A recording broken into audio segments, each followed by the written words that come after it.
Giants fans, welcome to Big Blue All Day, the podcast that brings you New York football Giants content all day long. Where your hosts toe tap the line between podcast professionals and a bunch of fanatics talking shit at the end of the bar. Don't forget to check out our print content at bigblueallday.com and rate and subscribe wherever podcasts are found. Adult content ahead, because we're doing it live. Mac is back, baby, COVID and all. Here in the power chair and on the line, we have Disciple, also known as Tracksuit Guy, and Rob Way Tommy. Boys, it's Victory Monday.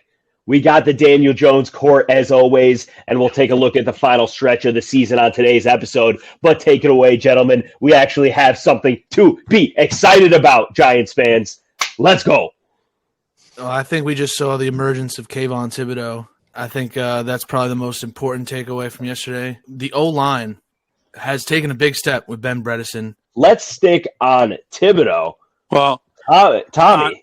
On Rawway arriving today at work in my Bill Parcells sweater, Giants regalia, everything going, pep in my step. That's a big win in prime time, which as Giant fans, we know usually we get all hyped up, we get ready, we go to the bar, we get some food out in the house, and what happens? By the second quarter, we're going to bed early and just saying, I can't watch the rest of this. Just primetime history. A young Mr. Primetime, Kayvon Thibodeaux, said he likes to play at night. Primetime loves him. I mean, he 9 tackles. It was 12. The sack. 12 9 total. solo. 12 total. Yeah, 3 assists. But I mean, to start the game, no sacks, but 3 huge tackles for loss, and it built up to that strip sack. Osi Umenyiora, Lawrence Taylor. Like, you look at the highlight film. If there's a highlight film in the future, I'm not saying he's Lawrence Taylor. I'm not saying we're at Osi or Michael Strahan yet. But that play is going to be on there, just like, we see those plays where LT was taking a ball out of the quarterback's hands. OC's big night against Philly on Sunday night. Gentlemen, we just clinched, not to celebrate something silly, but the Giants are not going to have a losing record for the first time since 2016. That is not silly, Tommy. Let's take a moment. Winning season since 2016. So that is a beautiful thing. We're going to be at least a 500 team in a year that no one expected. That 8 wins, 9 wins, maybe. We would have been happy at the beginning of the year. 6 wins, we would have been doing cartwheels watching these other teams play in the playoffs. But Thibodeaux has a big night. A couple of plays that went unnoticed. You see him chasing down Terry McLaurin after he might have over pursued a little bit, made up for it, made a tackle from behind. The play that he made on Heinicke at the goal line, I know they said Heinicke was falling down, but Wink dropped him into coverage, and he comes up and he stops the play at the goal line, or there's a touchdown there. Tommy, let me jump in right there, and we'll stick on Thibodeaux. But I think you're coming to the point that I was going to pose this question for, right? Yes, the sack, the strip sack, the fumble recovery, the TD, the 3 tackles for a loss, all of those things are impressive. He talked the talk and walked the walk, to your point about his primetime comment. But he was down field 5, 6 different times. I mean, you could not watch this game without seeing number 5 all over the field. The ones that you mentioned, other times being the guy that ran 20 yards downfield to chase someone that had escaped into the second or third level of the defense. I mean, this guy was a freak last night, but not just with the big plays, but with the hustle, with the getting after it, doubt in coverage, show his versatility. So what I'm asking both of you is, how fucking stupid does every prognosticator look that was like, oh, well, Thibodeaux doesn't love football, really question his commitment to the game. That's why he dropped. I mean, the Giants looks like geniuses. They probably that was the big knock on him. we actually have some draft deception for once. It's not hearing about, the Giants love Leonard Floyd 2 weeks before the draft. You know what I mean? Thank God those days are behind us. And I'll tell you, he was working so hard. I mean, there were times where he was out, where you're like, he's off the field, but the kid needed a breather, and that was the big play that Sexy Dexy made. Williams was the first one in there. Azeez is in there. They shared that sack, and Dexy makes that play on Heinicke with the turnover. Huge play there, because you know what? One of the negatives was, I thought, on these 3rd and longs, we were giving them too much, and we know how Ron Rivera is. He's going to gamble. He's going to take a shot. hey, if it's 5, I'll go for it. I believe in my guys. That play, if the turnover doesn't happen, he was running the field goal team on. So that was a huge play. The rest of the defense played well. The supporting guys, because this guy's doing what he's doing, you activate Landon Collins, who only had 3 tackles, 1 solo and 2 shared. They were but huge. had a huge 3rd and 3 stop in the second half. So all these little things start to happen because this guy's the engine that's running that defense. And Tony Jefferson as well. Tony Jefferson, in addition to Landon Collins, had a very solid game. I think they both played around 15 to 20 snaps each, essentially playing linebackers. They were not playing in the safety position necessarily. Pinnock and Love were taking over those duties. So Pinnock has some good pass breakups as well.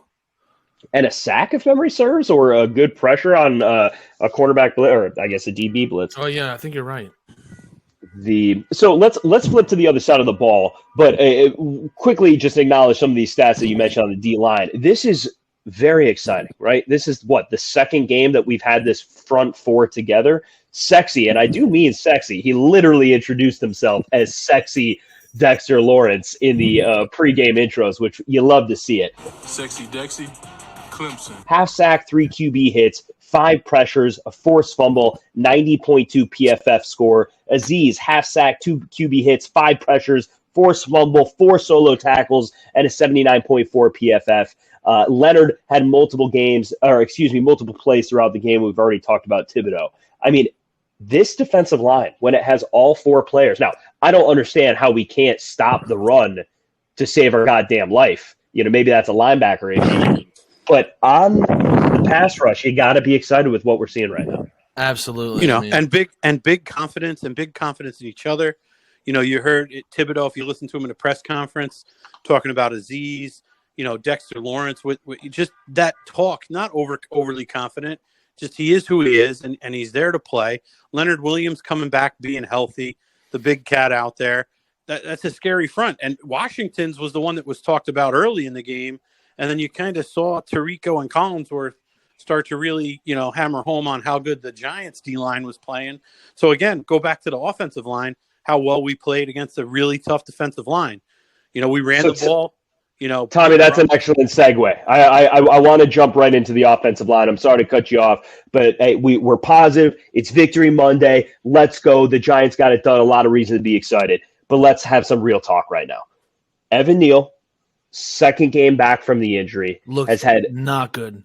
Terrible. 5 pressures, 2 false starts. Yes, there were no sacks, but I'm going to put that more on the offensive scheme and Daniel Jones getting the ball out.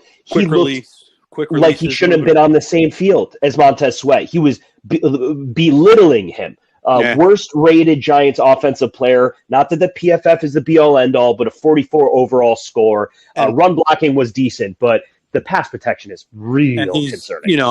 Not the Holy Bible, right, on every player, but he's 38th out of 39 rated at his position at the beginning as they're introduced by PFF. So the play's got to improve.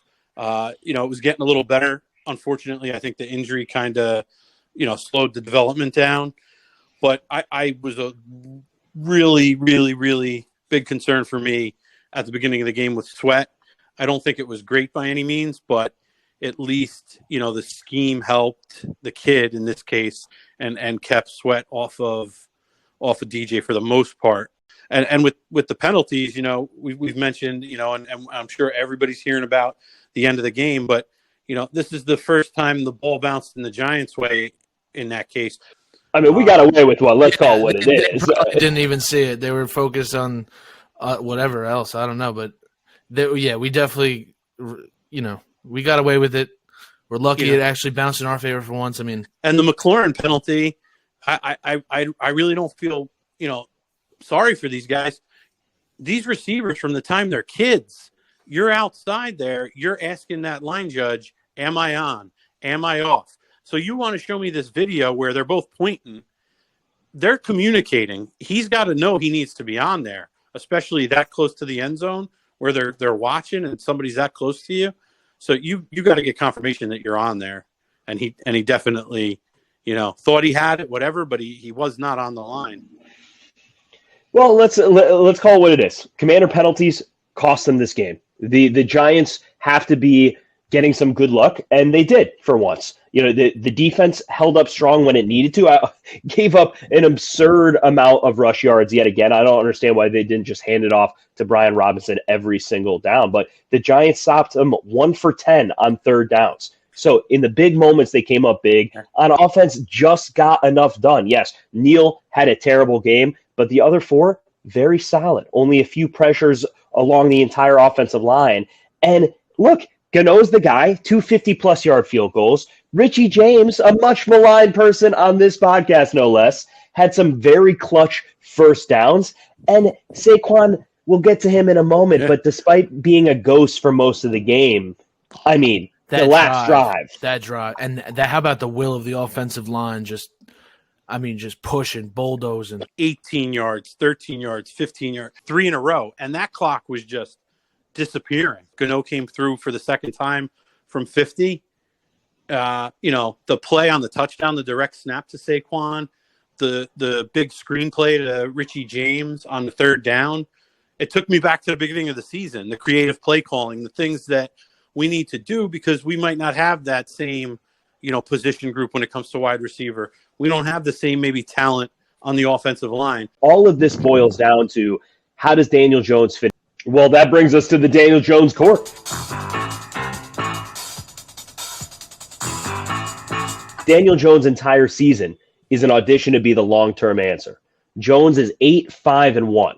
However, until a new contract is signed, the jury is still out. ESPN.com had a great article today about everybody's quarterbacks and who's going to be there next year and what type of money guys we're looking at and contracts. And their prediction was keeping him at 2 years, $40 million. It's something that could happen. You're not going to keep him on backup money. I think he showed enough that somebody gives him a shot if you lowball him there. 21 for 32, only 160 yards. So we know what the haters are saying. He's a game manager, a Trent Dilfer, that type of quarterback. He runs the ball a little bit. He does some things that we needed him to do. He had some big runs in some big spots. Anybody who watches these football games and thinks that Daniel Jones belongs in a conversation, with all due respect to Trent Dilfer, think that they are both the same caliber quarterback are stupid. That's what I'll call it. I'm not a Giants homer. Well, sure, I am. We're literally running a Giants podcast. But the point is, how can you possibly watch these football games and not see that Daniel Jones is part of the reason they're even able to survive? 65% pass completion percentage again in those 160 yards. He did what he needed to do. He's got the disciple, Raway Tommy, and Roadhouse running patterns for him. All right, Richie James, Isaiah Hodgins, Darius Slayton with a big 5 for 23, Vanette off of the waiver wire, and Barkley catches a few because you got to get the ball to your best player. The guy doesn't have weapons. If he has an A.J. Brown, Devonta Smith, Justin Jefferson, these type of guys, Michael Pittman, guys that we're going to see in the next couple of weeks, what kind of numbers is he putting up? Not 160. If he's completing 65% to those types of players, with Stephon Diggs, guys that are going to take the ball 40, 50, 60 yards after they get it in their hands. Well, not only the players, but two things with that. They didn't even touch downfield. The average depth of target was a season low 3.9 yards. The Giants' pass attack against the Commanders was essentially an extension of the run game and an acknowledgement that their offensive line was overmatched. Yes, we want to talk that the offensive line played well, but it was really a look. Their defensive front ruined the game plan 2 weeks ago. They had 4 sacks and a lot more pressures. We're not going to allow that to happen this week. We want to say that Daniel Jones is a game manager. I think he is doing exactly what needs to be done right now to win football games with this team. Also, all of his throws have to be perfect. Great. Let's applaud Richie James for making a couple clutch catches on 4th and 9 and 3rd and 8, I want to say. And the offensive line, frankly, for in those positions having the time for us to make a play. But the reality is, go back and watch the tape. Every single one of Daniel Jones' passes have to be in the receiver's hands because they are draped all over. Whereas Commander players are running completely free. Like, he is very accurate, Yeah. The And receivers we are not said getting he's separated, been and dealing- there's still drops. He's been dealing with drops all year. Slayton had a couple more last night. He's dealing with that. Bellinger had a bad one. Yes, he did, right in his hands. Maddening. He definitely that fourth down, the third down to Richie James. Danny Dimes, he had a couple last night that exactly when he threw it, I go, that's a dime. That's forcing the ball in there to where it needs to be. Not a bad force, but it needs to get in tight. It needs to get right in on these guys' hands, or else I'm going to be dealing with drops or, a misplay. Well, and it's not like the stars on this team, the few that the Giants have, are producing either. I love Barkley, I do. But the reality is, my dude was a ghost until the last drive of the game. And that drive was massive, and it was important. It was fun to watch. But the 97-yard touchdown drive that DJ led, he went 10 for 12. There were only 4 rushes from Barkley on that drive. Like, even the scenarios we want to say, oh, they got to feed Barkley. He has not been getting the job done over the last 3 to 4 games. This is a truly team effort led by the toughness of Daniel Jones. Like, the kid is getting crushed even when he gets the ball out. He is dropping his shoulder on run plays. No turnovers yet again. Like, anybody that doesn't think he deserves another year, I just don't understand it. What's the bar? Hey, What's the bar? If you've been tuning in, you kind of know where I lean when it comes to Daniel Jones. I'll tell you, the one play where he did fumble, but he was down. First down there, it was 2nd and 1 because he was down by contact. We got to slide there. All right, just to stay healthy. It's still early in the game. 3rd and 4th down, that late one where he lowered the shoulder, that's when we want to see that. A little early the first time. Thankfully, the knee was down. He was down by contact. We survived there. I think he did what we needed him to do last night to win the game. He did enough to win, but I'm still not sold, man. I don't know. You don't need a game manager, but you need a guy that is in that room with his coordinator, with his head coach, and he carries out the game plan. Like, this is what we need to do to win, right? We always talk about New England throwing the ball 3 or 4 times and beating Buffalo. These quarterbacks that do these things, he's not a Patrick Mahomes, right? Patrick Mahomes is Patrick Mahomes. Josh Allen is Josh Allen. I think this guy is the quarterback for the Giants, and I think he stuck to the plan last night. Yeah. All right, Disciple, you said you need to see more. Then tell us right now. You know how it goes. If the season were to end today, put your Joe Shane cap on. What's the deal for Daniel Jones? The thing is, I'm just not sure if the other options are anybody's better right now for this team. I mean, I kind of do want to give him continuity, but I need to see him beat. I need to see a win on Saturday against the Vikings. I do. What does that change? What do you mean? What does that change? That's a huge game. How many times have you been quoted on this pod, mind you, Disciple, that wins are not a quarterback stat? The question is, the season ends today. You're Joe Shane. Let's hear it. Sack up, bud. Oh, I don't want to give more than 2 years. Okay, what's the money? 2 years, what? You think we could get it for 18? 18 A year. Doesn't matter what I think. You're Joe Shane right now, bud. Put your nuts on the table. All right, so fine, a 2-year, $36 million deal, fully guaranteed? Honestly, if that would make him stay, yes. Okay. Tommy, Joe Shane, let's hear it. I don't know if 2 years is going to get it done. He bets on himself, can go somewhere else, take a shot. And even if he doesn't pan out, you lose him. Maybe it worked here. I go 3 years, 75, around $25 million. Oh. I'm to the point where if I can sign Saquon at a team-friendly, reasonable deal, I'd franchise him the non-exclusive $31.2 million. Everyone killed Washington for doing it with Kirk Cousins. Could Daniel Jones be as good as Kirk Cousins or better? I think so. With some added weapons. We've seen now what Cousins has evolved into. Had a rough first half last week. Brought his team back. I don't think there's a world where Daniel Jones would be able to do that. Even with Justin Jefferson. I don't know. I think that that's an absurd take from you to cycle. I'm more on Tommy's side. I'll go a little bit higher than what I said the other week with the Jameis Winston contract. It doesn't matter, though. There is no doubt in my mind that Daniel Jones is the best option for the New York Football Giants at quarterback next year and potentially beyond. So whether it is transition tag, franchise tag, or a 2 to 3 year deal that averages around $25 million, book it, let's get him done and build around him. There's so many other things on this team that are a bigger problem than Daniel Jones right now. And with that, the court is adjourned. And now we move on to our favorite segment called What the F Would That Look Like? Each week, we take a hypothetical and discuss what the F would that look like if that were to come true.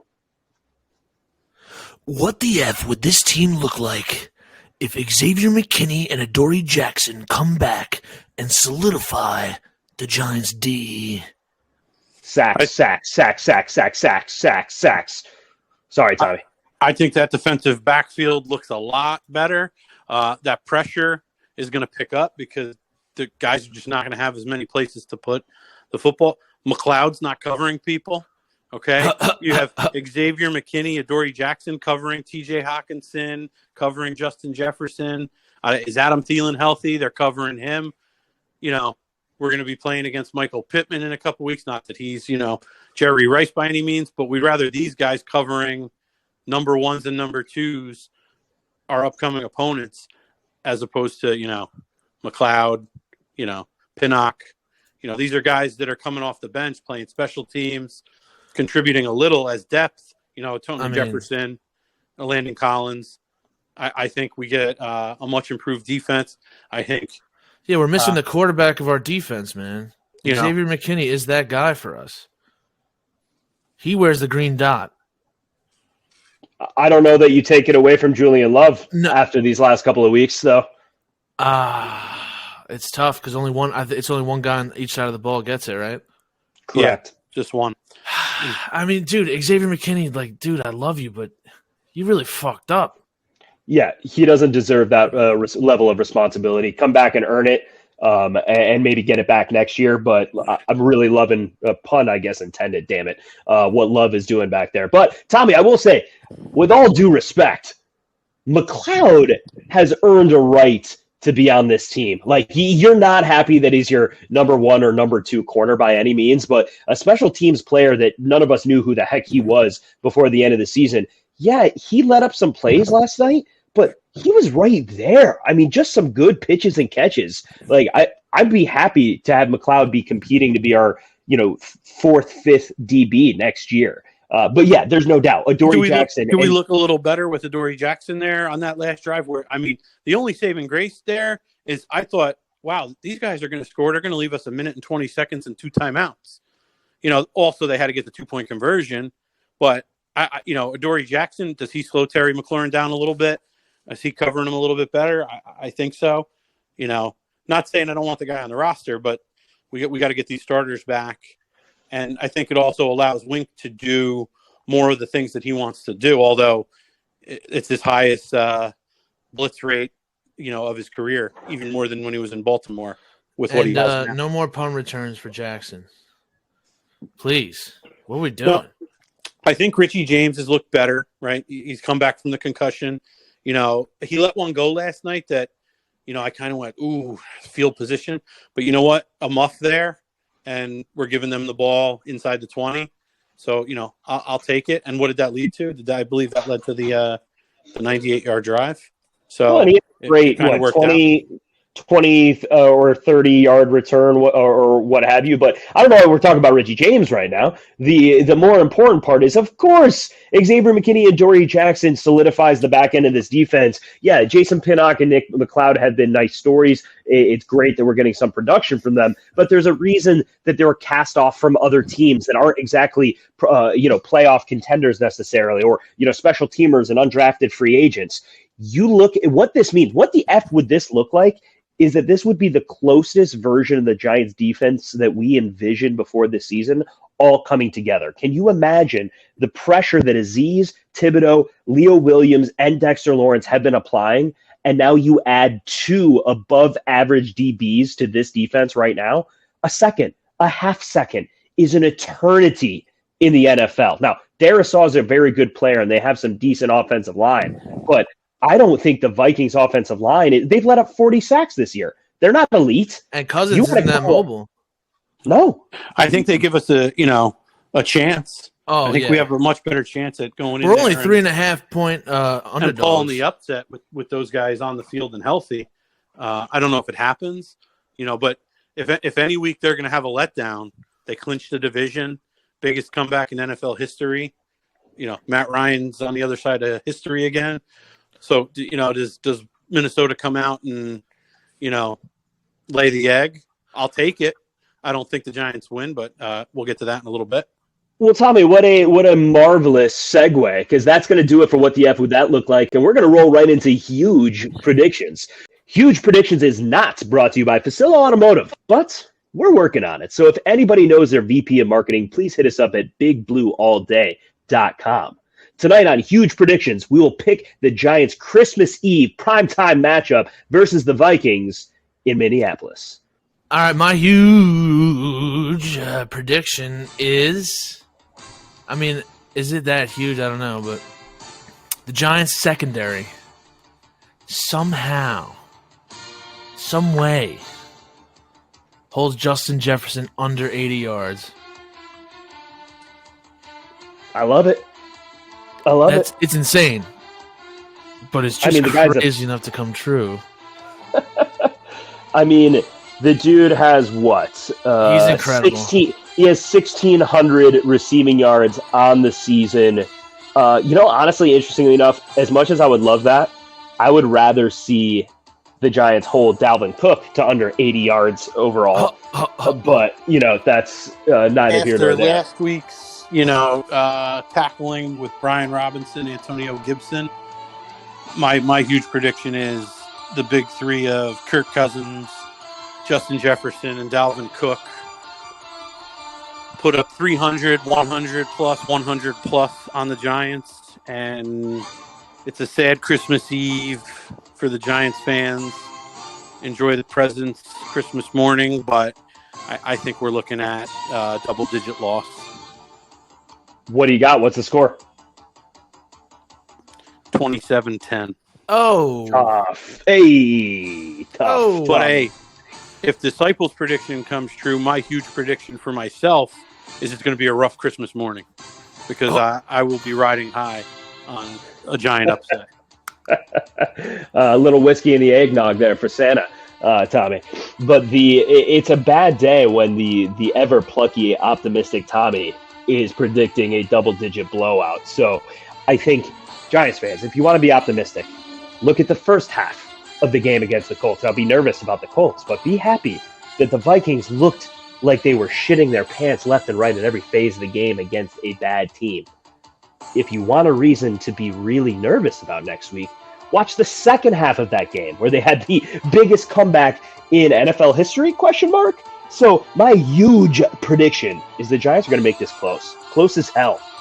But in the end, 35-28, Vikings. Vikes close it out with a TD drive, giving the Giants about a minute to come back. They can't. Turnover on downs at midfield. Giants go down with an all-or-nothing game against the Colts the following week. There's no way we're scoring 4 touchdowns. You heard it here. I can't wait to prove you wrong. Still won't get to 30, though. Still will not get to 30. Do we improve our wide receiver core and take a look at Sammy Watkins if we can get a waiver claim in on him?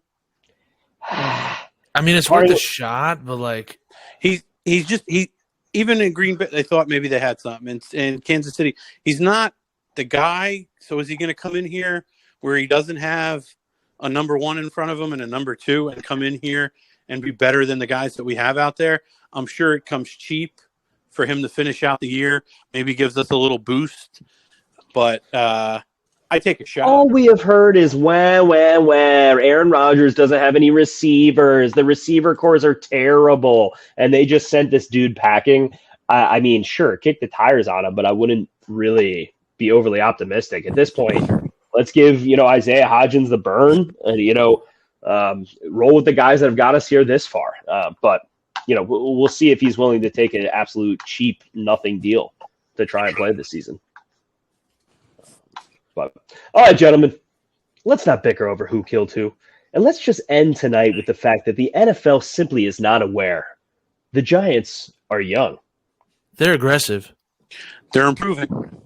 New York Football. Giants. God, I love that. For the Disciple and Tommy, I'm Mac. We're Big Blue all goddamn day. Good night.